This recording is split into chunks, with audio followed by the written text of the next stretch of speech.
Ora viva, estamos de volta, hoje com o programa sobre o elmo de Dom Sebastião.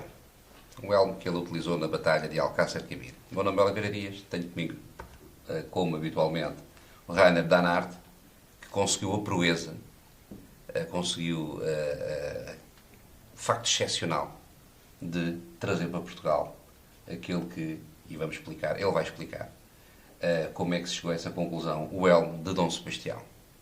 Rainer, fale-nos deste... não é um capacete, é um elmo. Não, é um elmo. Isso deve-se começar pelo princípio. Há cerca de meio século perseguimos sempre aquela vontade de trazer de volta para Portugal peças significativas que escreveram a história de Portugal. E este quadro que aqui está, o original está no Museu das Janelas Verdes, no Museu Nacional de Arte Antiga, mostra-nos uma armadura que foi mandada fazer em Milão para o Duque de Saboia, que era o primo de nosso Dom Sebastião.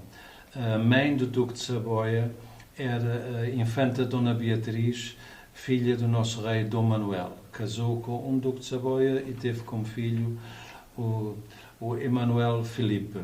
Esse Emanuel Filipe tinha mais 26 anos do que o nosso Dom Sebastião. Portanto, conforme as dimensões do seu corpo mudavam, ele tinha que mandar fazer novas armaduras. E então resolveu oferecer as suas armaduras, já por ele não utilizadas, ao nosso Dom Sebastião, que vem representado aqui neste quadro, nesta armadura. Partes desses elementos dessa armadura já foram descobertos. Umas estão no Museu de l'Armée em Paris, outras foram com a coleção William Randolph Hearst pelos Estados Unidos da América e parte deles já foram recuperados em 1988. O elemento mais significativo, que infelizmente não vem representado no quadro, é o elmo da Batalha de Alcácer Quibir. Até pensamos que ele foi derretido algures e perdeu-se em África e já não sabe onde é que ele esteja. Há muitas casas leiloeiras que mandam pré-avisos aos seus clientes quando surgem peças de eventual interesse para eles, até já muitos meses antes dos leilões.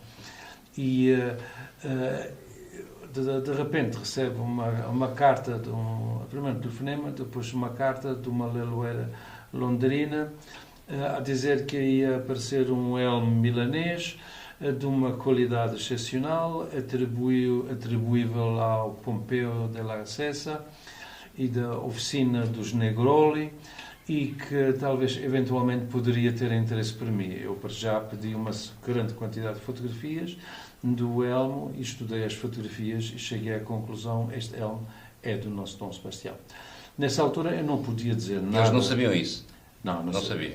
Eles sabiam que o elmo tinha sido feito para o Duque de Saboia, o que estava certo. E por aquele fabricante. Mas como eles não visitam o nosso Museu Nacional de Arte Antiga, claro, eles não sabiam do quadro e não sabiam que o nosso Dom Sebastião foi o segundo utilizador dessa armadura.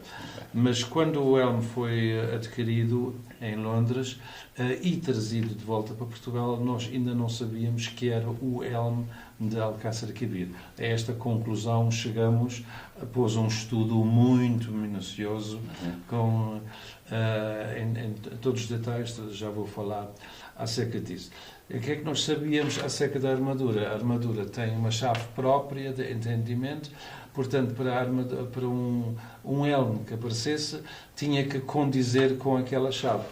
E a chave é esta, é a chave de uso exclusivo da Casa de Saboia, portanto, tinha que ter essa chave. Que é o que permite identificar com rigor. Permite identificar com rigor, ninguém podia copiar, nem ninguém podia mais ter uma armadura com esse pormenor.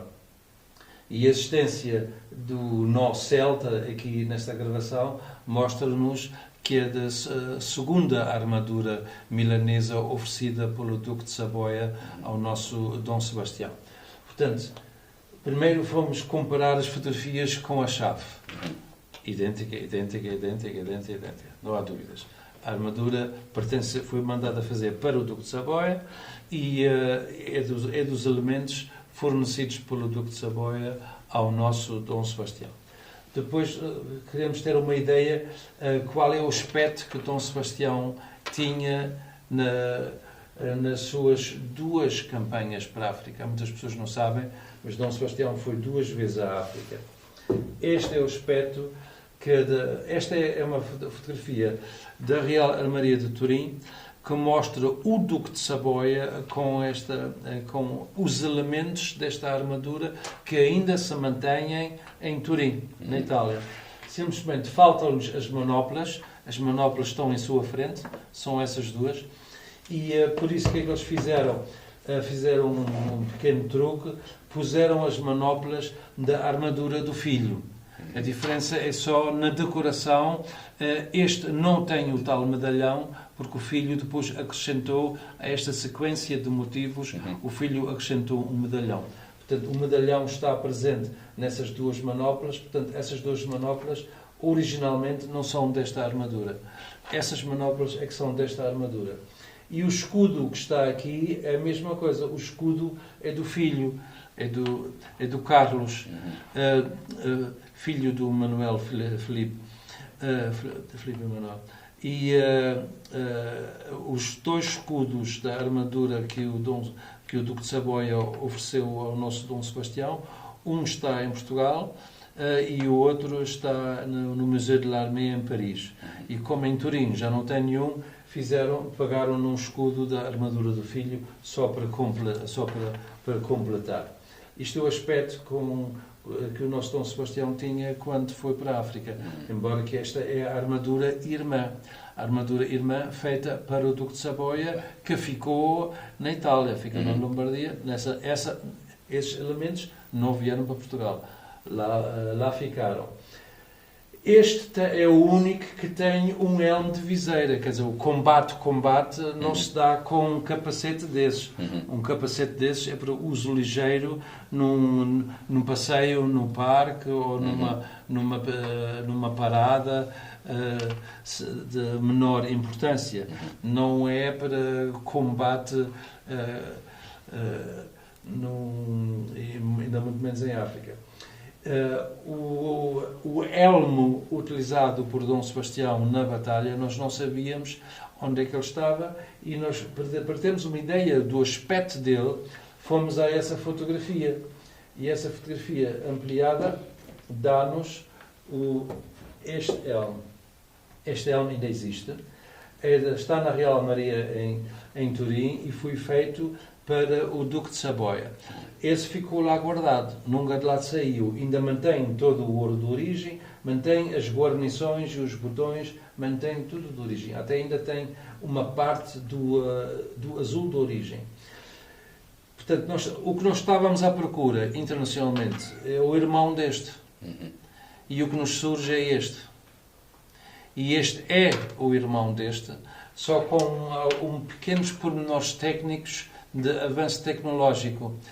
Este, pelo avanço tecnológico que ele tem, foi feito entre 1576 e 1578.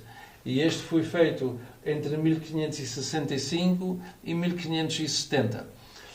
O pormenor técnico da diferença é que, se nós levantamos isso, levanta-se a viseira toda. E se nós levantamos desta viseira, temos ainda uma segunda posição. Uma segunda posição. A razão dessa segunda posição é muito importante. O elmo deste lado não tem parte da respiração. Deste lado tem. Mas em África, com 45 graus à sombra, nós temos que respirar oxigênio a sério. Isto não é oxigênio suficiente. Então inventaram um sistema, quer dizer, se tivesse esses buracos desses lados, a lança do adversário podia-se prender aqui e podia arrancar o pescoço do portador do elmo.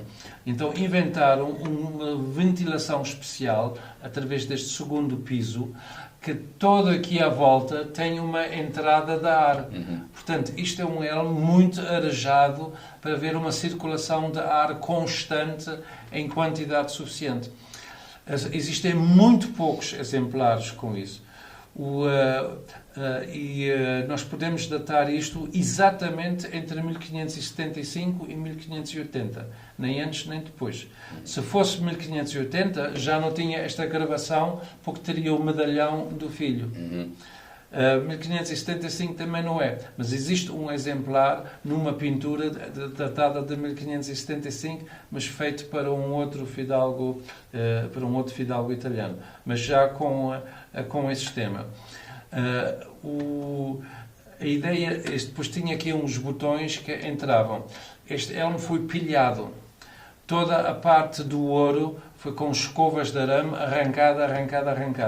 Todos os pormenores, por exemplo, esses botões com ouro, esses parafusos cobertos a ouro, esses botões de mecanismo, foi tudo arrancado. Essa braçadeira de ouro aqui embaixo estava aqui, foi tudo arrancado. Este ganchinho aqui foi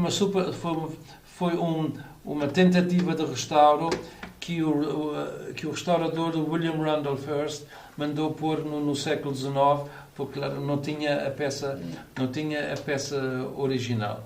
Essa parte da respiração é muito importante porque dá-nos as datas precisas. E essa respiração para nós é interessante. O Dom Sebastião foi para a África a primeira vez em 1574 e também no verão. E por isso ele ficou com uma noção o que é utilizar elmos fechados no verão no norte da África. Até no princípio nem faz sentido combater em pleno verão em África. Se nós vemos os relatos da Segunda Guerra Mundial, as forças do Montgomery combatiam em shorts, os alemães por vezes até em calça de banho, e eles batiam um ovo em cima do tanque e ficava o ovo estrelado, quer dizer, o calor era horrível. Quem faz uma viagem de turismo para Marrocos em pleno agosto e só para pagar no volante do carro, o calor é tanto que uma pessoa até põe um bocado de papel só para isolar um bocadinho o calor. E quem estivesse dentro de uma armadura sofria imenso. Por isso, até nos diversos relatos alemães acerca da Batalha de Alcácer Quibir, vem mencionado que a grande parte das armaduras vinha nas bagageiras. Então, as forças muçulmanas passavam ao lado dos homens que estavam a defender as bagageiras e mandavam chuvas de flechas. O nosso mosquete de mecha atingia a 70 metros. O arco morisco atingia a 400 metros. Portanto, eles passavam à vontade e matavam à vontade para se apoderarem das bagageiras e roubar o que podiam roubar. A batalha foi uma batalha realmente que deu muito para o torto por diversas razões, mas que não são essas que eu vou agora falar. No que diz respeito ao elmo, o que chamou a atenção, em primeiro lugar, antes de mais nada, foi o próprio peso dele. Um capacete pesa 1 kg. Um elmo de viseira pesa 2 kg, 1,8 kg, 2 kg, 2,1 kg. Se ele for de torneio, pode ir até 2,5 kg. Este não. Este ultrapassa 5 kg. Extraordinário. E ultrapassa 5 kg porquê? Porque isto é para um passeio normal. Não convinha que tivesse muito peso em cima. Este é a luta à morte. Portanto, a sobrevivência é o que mais conta. E se nós pensamos que isto é muito mais doloroso para o portador de ter em cima da cabeça do que este, estamos enganados. Este quilo estava assente na nossa cabeça. É 1 quilo. Andar num quarto com um livro em cima da cabeça com 1 quilo, experimente, é um bocado aborrecido. Agora, com 5 quilos, passado alguns minutos, desiste. E ele não precisava. Este, em cima da cabeça, pesava 0. E pesava 0 porquê? Se nós olhamos bem para o quadro, nós vemos que a gola, aqui em cima, tem uma peça aqui canelada, tudo à volta. Uma espécie de uma argola, tudo à volta. E se nós olhamos para o elmo tem esta peça aqui redonda. E então, o que é que acontece? Na altura, eu vou agora tirar o elmo. Para colocar o elmo, nós temos que subir primeiro uma viseira, depois subimos a segunda viseira, aqui temos... É um bocado pesado. Aqui temos a cara toda à vista. Não é? E agora, para colocar a cabeça, temos de subir mais este. Agora encaixamos a cabeça. E depois da cabeça encaixada, deixo este primeiro. E depois o segundo, depois o terceiro. Mas estão a ver esta borda grande que está aqui? Esta borda encaixa nesta borda na gola. E por isso, uma vez fechado, ele encaixa ali. Okay. E encaixando ali, o peso, os 5 kg do elmo, estão totalmente por cima da gola. E esta gola, por sua vez, faz parte da armadura que está por cima das ombreiras.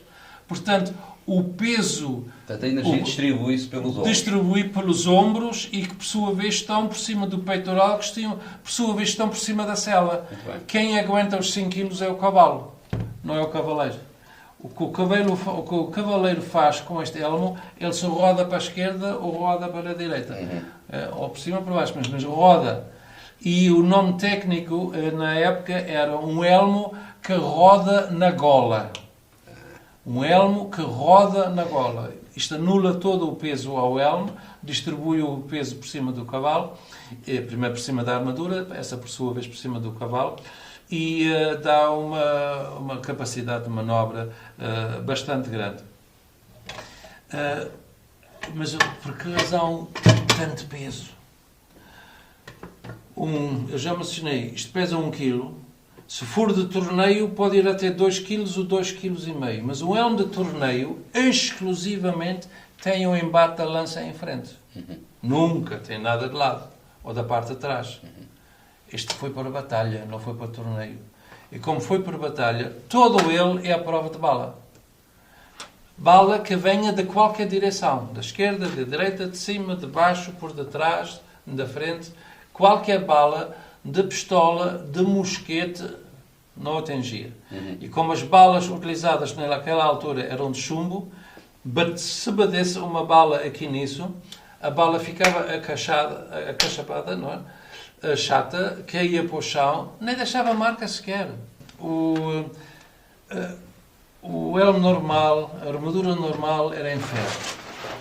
Esta oficina Negroli, depois Pompeu de la Casa, Pompeu de la Cessa, eles formaram armaduras em aço. Ainda por mais que não só é em aço, como é em aço temperado. E como é aço temperado, um golpe de espada não faz nada, uma bala não deixa marcas. Não deixa marca. Um golpe de espada faz um risquinho, mas de resto não faz mais nada. Então, quer dizer, ele tem tanto peso para ter essa resistência do material, para realmente, quer dizer, quem o mandou fazer não para morrer em África, mandou fazer para sobreviver a uma batalha em África. Certamente foi o próprio Dom Sebastião que deu as suas indicações para que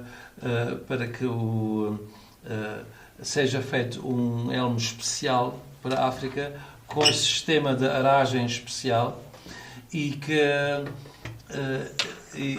que seja totalmente à prova de bala, porque a cabeça é a parte mais importante do corpo sob esse ponto de vista, e convinha que realmente a sua sobrevivência estivesse garantida.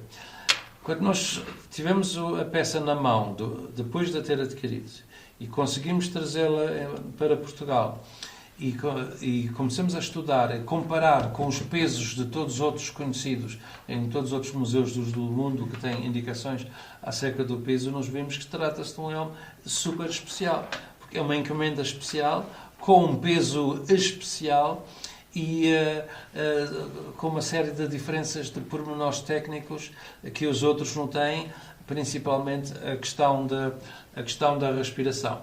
Outro pormenor técnico de interesse é o de rodar na gola, que lhe tira grande parte do peso.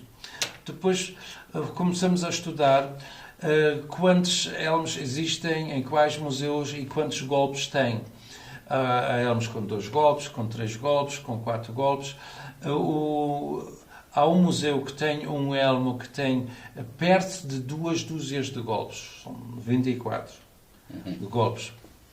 Portanto, realmente, ali houve muito combate. Neste elmo, nós conseguimos provar 89 golpes de espada. Deixa-me fazer aqui um parênteses, Rainer.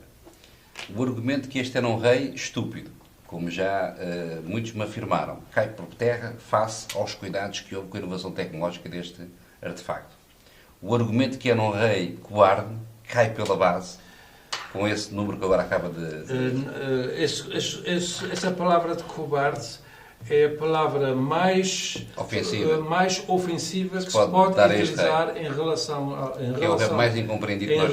a esse rei. Sabe que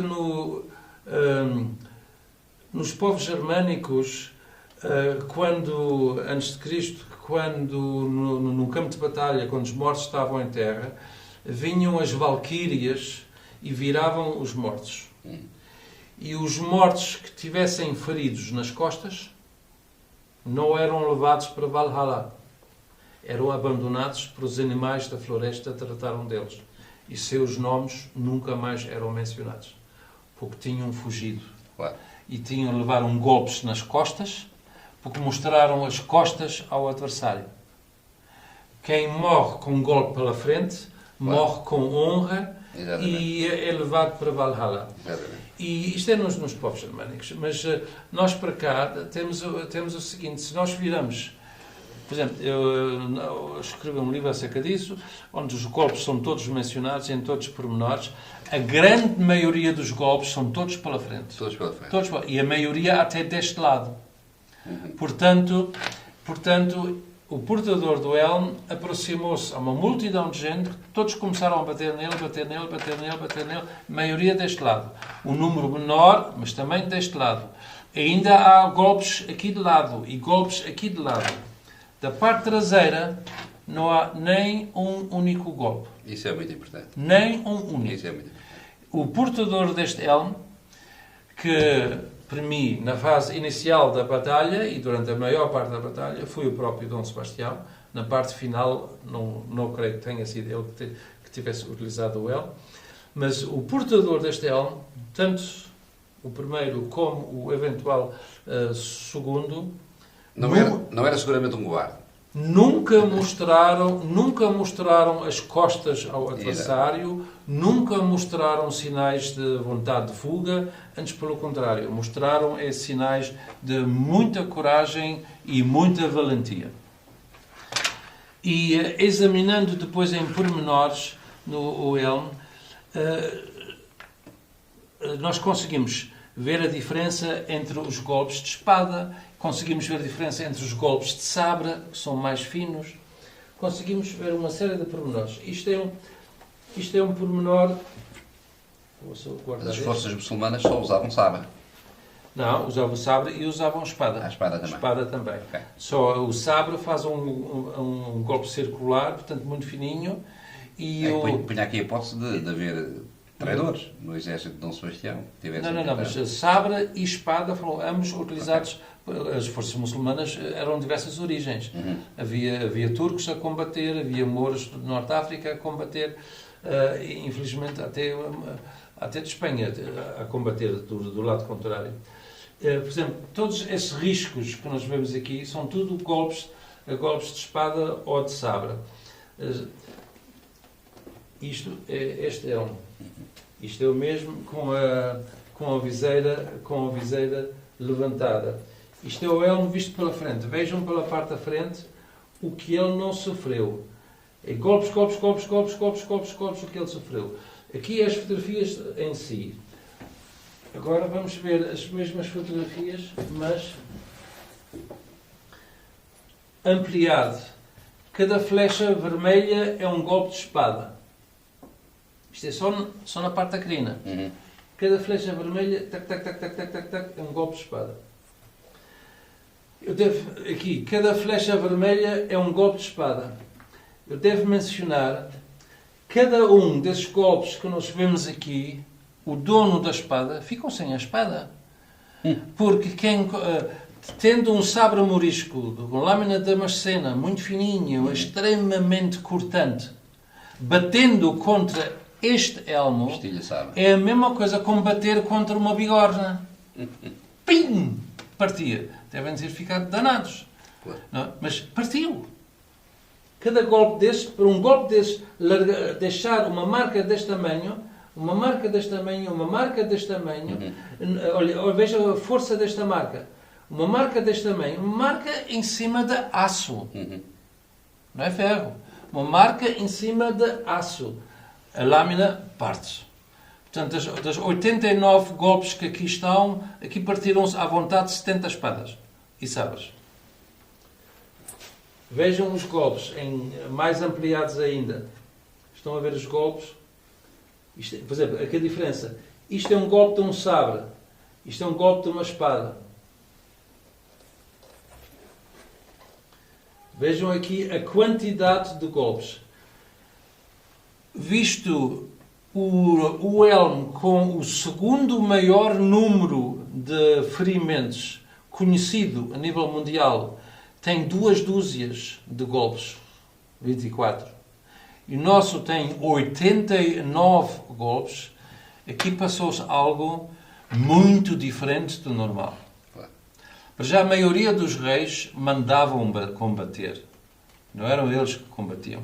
Ou mesmo se dizia que combatiam, estavam relativamente perto. Não é? Os nossos reis não. Os nossos estavam na primeira linha a combater. O Dom João II também esteve na primeira linha a combater. O nosso Dom João I esteve na primeira linha a combater. Vejam aqui a quantidade de golpes. Aqui agora há um pormenor. Os golpes, as flechas vermelhas mostram os golpes da arma branca. As flechas pretas mostram embates de uma arma de fogo.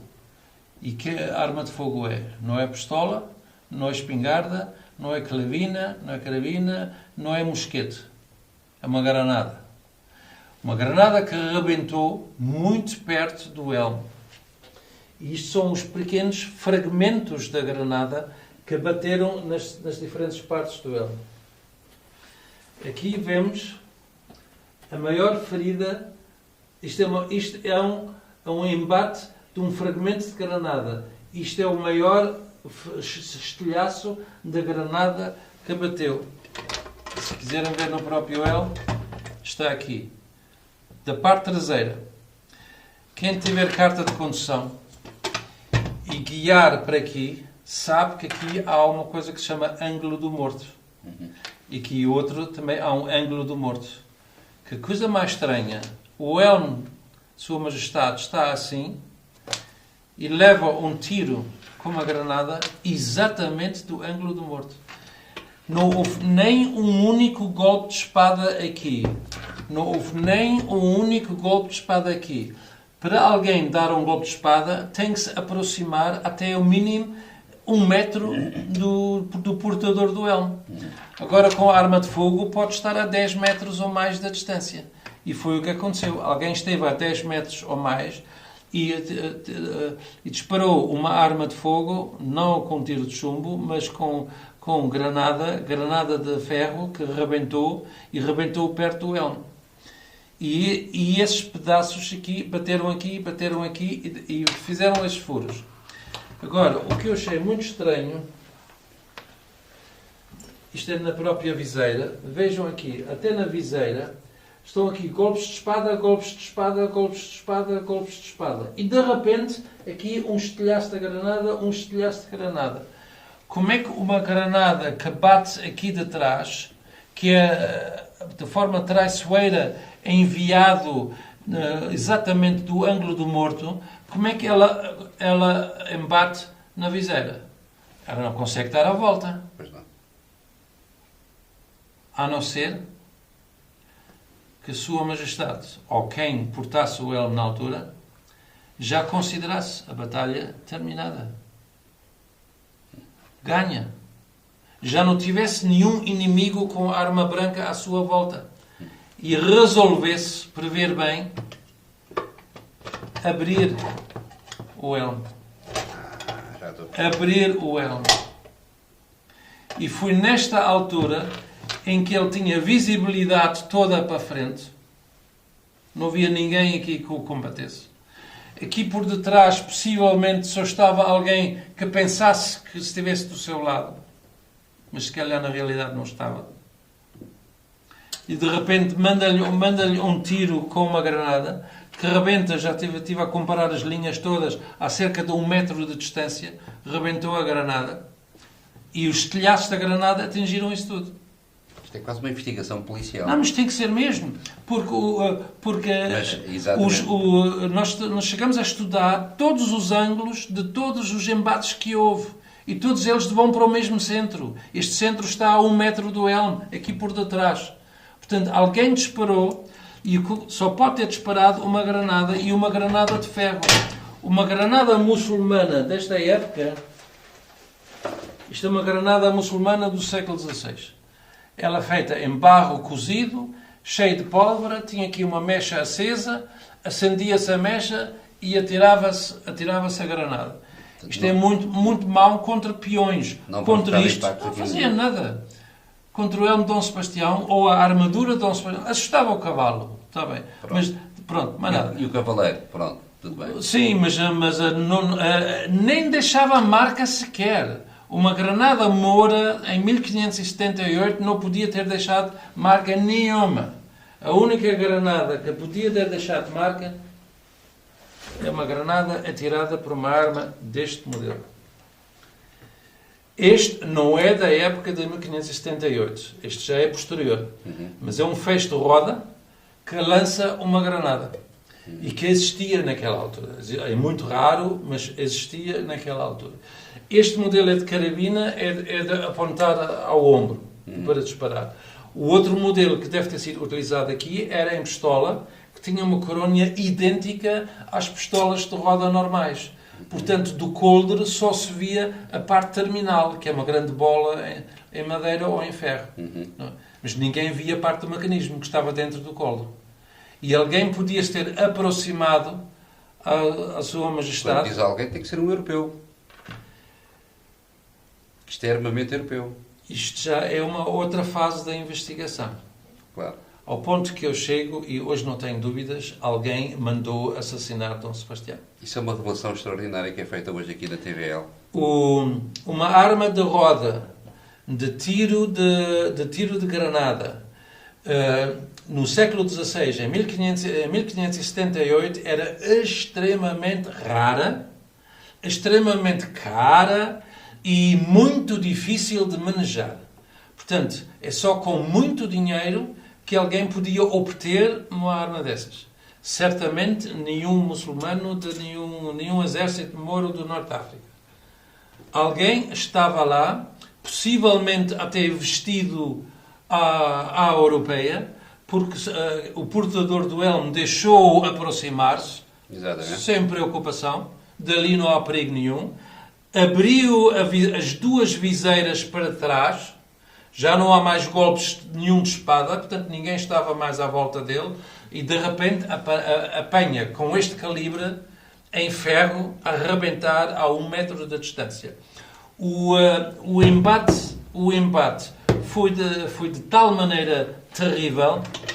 Aqui estão a ver que isto que perfeitamente encaixa nesta argola. Do outro lado, que é o local do embate, bateu com tal força que arrebentou com isto. Isto saltou fora. Isto saltou fora. E no momento em que está a ver essa distância, isto deformou o aço do elmo. Ficou deformado com esta pancada. A pancada foi aqui e foi nesta zona aqui em cima. Toda ela apanhada por causa do rebentamento da granada. E no momento em que este fecho, agora já não temos a fotografia, mas o outro elmo completo mostrava aqui um fecho todo coberto a ouro e cinzelado. No momento em que este fecho é rebentado, isto salta fora. E no momento em que salta fora, o que é que acontece? Parte o pescoço ao portador. Os 5 quilos do elmo, neste momento, deslocados, parte-lhe o pescoço. O portador deste elmo morreu utilizando este elmo. Partiu-lhe o pescoço. Então morreu mesmo. O que é que nós sabemos? O que é que aconteceu na própria batalha? Nós sabemos que Dom Sebastião mudou 3 vezes de montada. 3 cavalos morreram por baixo dele e depois outros ofereceram os seus e havia cavalos de reserva. Portanto, substituiu o cavalo e continuou a combater. Já estava com ferimentos no braço, mas continuou a combater. Depois há relatos que certos fidalgos portugueses fizeram ver a sua majestade que mais importante do que o desenrolar dessa batalha era que ele voltasse para Portugal. E há relatos de ter havido uma 4ª mudança de cavalo, onde um escudeiro seu trocou tanto o cavalo como a sua armadura com a sua majestade. Portanto, sua majestade ausentou-se, provavelmente, isto ainda temos de arranjar mais provas concretas acerca disso, mas há documentos em relação a isso, têm que ser devidamente estudados, para não se pode lançar assim, sem tudo mais nem menos conhecimentos disso, convém reverificar isto tudo. Mas o que nos revela é que Dom Sebastião saiu da batalha e outra pessoa vestiu a armadura de Dom Sebastião e utilizou o cavalo de Dom Sebastião e lançou-se no fim da batalha e acabou por morrer. Morrer exclusivamente só por causa de um tiro de uma granada. Mas eu fiz experiências com granadas dessa época e como é que elas funcionam e como é que se pode liderar isso. Isso é muito complicado. Por exemplo, esta zona aqui é só a zona da pólvora. A granada está só aqui na parte da frente. Então, nós temos de saber qual é a quantidade de pólvora que nós utilizamos para sabermos em que tempo a granada atinge qual alvo. A granada tem um pavio. O pavio tem que ser aceso. Por isso, nós temos de saber exatamente em que distância podemos dar um tiro para atingir um alvo. Portanto, o que é que eles faziam? Eles tinham que se aproximar ao alvo até ter a distância certa e então disparar. Não é deixar o alvo e ter consigo. Eles aproximavam-se ao alvo. Porque sabiam qual... Se a mecha era comprida demais, a bala não rebentava, caía para o chão e rebentava no chão. Não tinha efeito nenhum. Se a mecha rebentava cedo demais, o cavaleiro em movimentação corria para dentro da explosão da sua própria granada. É francamente complicado. E por isso é que a dosagem é muito importante. Portanto, tinha que ser uma pessoa altamente especializada, certamente muito bem paga, para fazer isso. Fazer desaparecer um rei no meio de uma batalha é muito fácil. Sim. Não? E deve ter sido isso o que aconteceu. Mas depois aconteceram outras coisas. Os fidalgos portugueses que foram feitos prisioneiros na batalha de 1578, houve uma série de sobreviventes, resolveram então negociar o seu resgate, mas todos em conjunto. Em vez eu apanhei a tua família tem que pagar e por aí fora, não. Em conjunto. Resgate em conjunto. E exigiram aos mouros que no resgate fosse incluído o corpo del rei. Como ninguém sabia onde é que estava o rei, estavam todos à procura e os corpos foram todos pilhados no chão. X minutos depois já não tinham nada vestido, já tudo desapareceu. Havia povos de Norte África que corriam para a batalha, outros voltavam só com um farrapo de uma tenda, quer dizer, qualquer coisa, queriam levar qualquer coisa. E então, até as cordas, houve lutas só por causa das cordas. Nessa altura, a questão era como é que se reconhece o rei. Então os mouros resolveram pedir a 5 fidalgos portugueses, prisioneiros, de irem com eles ao campo de batalha, para ver entre os mortos todos, entretanto já cheios, claro, Inchado. 3 dias depois começam a inchar, não é? Com um cheiro medonho, para ver se conseguiam descobrir o rei. E então vem revelado que eles identificaram um corpo como sendo o rei. Porquê? Porque tinham roubado a armadura menos o elmo, porque ninguém lhe conseguia tirar o elmo. E não conseguiram tirar o elmo porquê? Se olhar para aqui, vai ver aqui há tentativas de meter ferros para dentro para abrir o elmo. Nós vemos isto magoado, isto está magoado, isto está magoado, isto está magoado. Meteram ferros cá dentro para tentar abrir. Os botões do mecanismo todo foram logo roubados, como estavam cobertos a ouro, pensavam que eram em ouro. Então partiram-nos. Portanto, o mecanismo ficou partido, mas cá dentro. Não permitia a abertura do elmo. E não conseguiam tirar porquê? Dom Sebastião, através das armaduras dele que eu medi, cheguei à conclusão que Dom Sebastião tinha 1,75 m. Imaginamos que o escudeiro tinha mais 3 ou 4 centímetros de altura. Era suficiente para, quando ele vestisse, no meio da batalha, o elmo de Dom Sebastião. Repare, o elmo é construído para uma pessoa só. Esta curva é redonda aqui e começa a fechar aqui. Portanto, uma pessoa com medida exata entra. Se a pessoa for ligeiramente maior, a pressão ainda se consegue manter, mas não se consegue tirar. Pois. Inche ainda pior. Inche ainda pior. E foi o que aconteceu. E então os fidalgos resolveram, tendo encontrado um corpo com o elmo, resolveram então classificar o corpo como sendo o del rei. Se eles soubessem que não era o rei, calavam-se. Porque se o rei estava escondido algures, toda a gente estava à procura do rei para conseguir um resgate especial. Um rei vivo merece um resgate muito mais alto do que um rei morto. Claro. Portanto, estavam à procura dele. A partir do momento que os nossos fidalgos classificaram um corpo como sendo o del rei, desistiram da procura. Foi encontrado, acabou a procura, claro. E se ele ainda existia, então podia fugir com mais facilidade. Tudo isso tem o seu sentido. Depois há uma documentação interessante, Moura, acerca disso.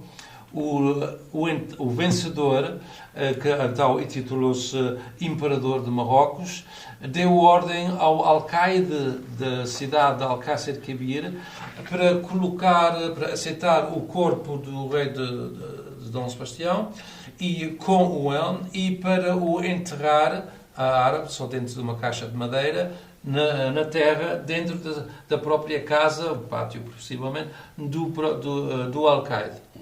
É o que foi feito.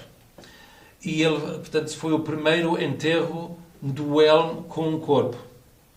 Oficialmente, de Dom Sebastião. Alegadamente. Mas não vou agora discutir isso.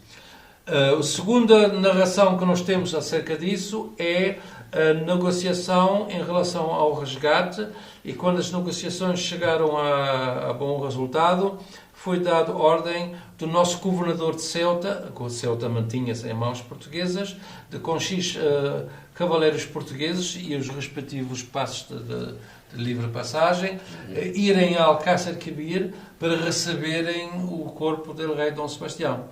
E eles receberam o corpo do rei Dom Sebastião e passaram quitação e documentação toda que receberam.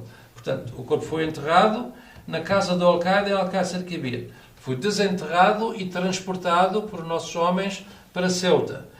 Por causa do xerete, em Ceuta, foi novamente metido na terra. Ele esteve enterrado em África 2 vezes, com o elmo, o resto da armadura nosso perdeu-se, e durante 4 anos. Porque foi só em 1500... A batalha deu-se em 1578 e foi só em 1582 que os nossos sobreviventes foram totalmente pagos, os resgates, incluindo o corpo del rei, e então em 1582 voltam todos com o corpo em caixão para Lisboa. Curiosamente, o imperador de Marrocos resolveu mandar um observador dele durante a viagem toda, para realmente ter a certeza que o corpo é realmente entregue em Lisboa. Em 1582, quem reinava em Portugal era Filipe II, e seja como for, era sobrinho do Filipe II, que oficialmente faleceu na Batalha de Alcácer Quibir, e Filipe II dá a ordem de um enterro de Estado com toda a veneração ao nosso rei de Portugal. E no primeiro, dá-se então o terceiro enterro de Dom Sebastião. E para o terceiro enterro de Dom Sebastião, então já separaram o elmo do resto do corpo. E quando separam o elmo do resto do corpo, lá dentro, o Estado já devia ter estado de tal maneira horrível que por dentro tem mais de 1000 ferimentos de ponta de estileto, só a raspar os restos do corpo por fora. E depois puseram uma tocha acesa por dentro do elmo, porque a parte da tinta original interior do elmo e a parte do que restava do forro interior foi tudo queimado à tocha. E isso ainda conseguimos encontrar hoje. Mas isso dá-se o primeiro enterro. Foi em sepultura de laje, de chão, no Mosteiro de Jerónimos. Só mais tarde, no Dom Pedro II, no fim do século XVII, manda então construir o sarcófago de Dom Sebastião, que ainda hoje podemos admirar, no Mosteiro dos Jerónimos, onde então os ossos eram trasladados da campa, em campa rasa, eram trasladados por dentro do sarcófago. A própria inscrição, vale a pena visitar os Jerónimos, por muitas razões, mas uma delas é para ler a inscrição à volta. Porque a inscrição à volta em latim, mas traduzido diz: aqui jazem ou não os ossos de Dom Sebastião. Quer dizer, um bocadinho mais complicado em latim, mas seja como for, o sentido é esse, o que até demonstra que no reinado de Dom Pedro II havia dúvidas se de facto era o Dom Sebastião ou se não era. O elmo tem uma coisa que ainda não mostrei, mas vou mostrar agora, que é assustador. O elmo tem zonas onde está absolutamente impecável. Aqui embaixo o senhor até se pode ver no espelho. É o polimento a pó de talco do século XVI. Em estado impecável. Grande parte da gravação está absolutamente em estado impecável. Estado máximo da beleza imaginável. E deste lado tem uns ferimentos medonhos aqui e até um buraco tem. De quê? Do tiro da arma de fogo? Não. Quando uma pessoa morre afogada, a pessoa reaparece, o corpo reaparece 3 dias depois porque começa a encher com gases. Mesmo uma pessoa enterrada, 3 ou 4 dias depois, o corpo explode dentro do caixão. Por isso até, muitas vezes até são fechados em chumbo selado, não se explodem dentro do caixão. São os gases que se formam no corpo e fazem explodir. Ele foi enterrado à árabe na casa do alcaide em Alcácer Quibir. Os europeus enterram os seus mortos com a cabeça nesta posição, olhando para o céu. Os árabes, o corpo é simplesmente enrolado em pano e não há posição certa. Pode estar assim, pode estar assim, tanto faz. É simplesmente, o corpo é enrolado em pano e é metido na terra. Este, como tinha o pescoço partido, o que é que lhe acontece? Ficou nesta posição. E possivelmente até nesta posição, porque é bem possível que isto estivesse separado até do corpo. E estando nesta posição, qualquer ácido que o corpo do morto forma dentro do elmo, faz isso, junta-se na crina.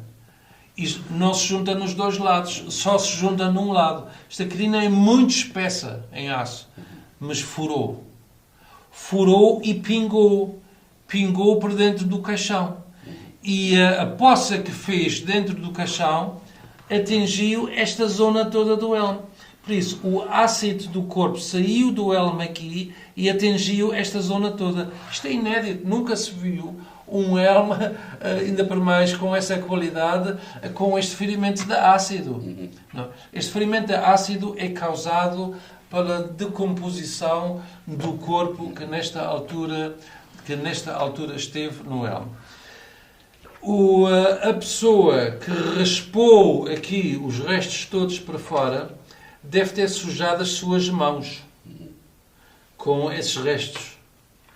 E nas pegadas que fez aqui ao lado, das mãos sujas, na limpeza do elmo, de propósito, há uma zona onde estão aqui as dedadas, mas dedadas da pessoa de 1680 e tal, que tirou as peças. Mas a pessoa devia estar suja do corpo do cadáver. E as dedadas que estão aqui, de propósito, não foram tocadas. Pode ser que algum dia as nossas capacidades criminológicas de investigação, como mencionou, investigação policial, nos permitem de descobrir aqui restinhos de ADN para chegar à conclusão quem era a pessoa que estava dentro do elmo e que foi enterrada dentro do elmo. Eu creio que não foi o Dom Sebastião. Muito bem. E com isso, Rainer, queria terminar esta... muito obrigado pelas extraordinárias revelações Isto que são feitas. merece muito mais estudo ainda. E cá estaremos para também dar pública voz a esse estudo e às conclusões que vierem a resultar daí. É de facto revelações extraordinárias relativamente não só ao caráter deste nosso rei tão incompreendido, como também àquilo que aconteceu não só a Dom Sebastião, como também ao portador final deste elmo e tudo o que está por trás. Hoje em dia eu diria que eufemisticamente alguém diria que isto foi fogo amigo, como acontece hoje em dia nos teatros de guerra, mas aqui não terá sido fogo amigo.